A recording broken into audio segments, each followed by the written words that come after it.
Every October, we strike a peculiar cultural bargain. We seek out fear, but only within designated safe boundaries. We walk through temporary mazes and watch predictable movies, flirting with a manufactured dread that we know we can walk away from at any time. For Julie, Tim, Rachel, and Mike, these seasonal attractions had lost their edge. They were a group driven by a specific psychological motivation, a desire for an authentic thrill that pushed past the standard, artificial scares of the town's commercial haunted houses. Their target was a house sitting on the isolated outskirts of town, a decaying property that local rumors had long distinguished from the safe, regulated entertainment of the suburbs. By driving out there, the group stepped into what is known as the curiosity trap. It is the human assumption that a frightening environment remains a game as long as the participants choose to enter it of their own free will. But when a group crosses into a space where the threat is unscripted, the mental safety net of the controlled scare vanishes.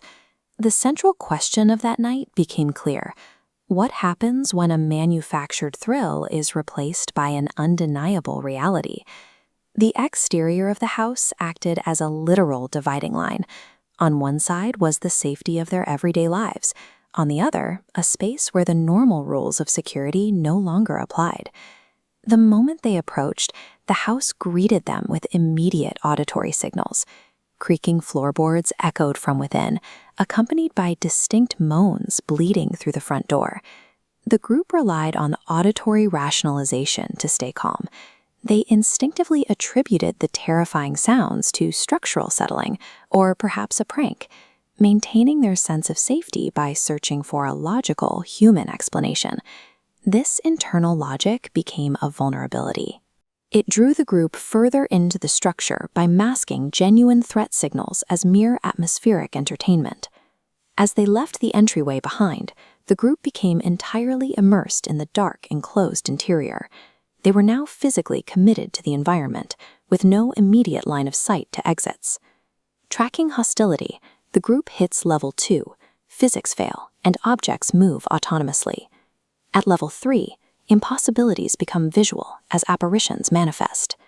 This floor plan shows the takeover. Whispers create a 360-degree threat closing in on the group. The group's status shifted as an unseen presence began tracking them from room to room, turning the explorers into the subjects of a hunt. At this point, the illusion of the controlled scare finished its collapse.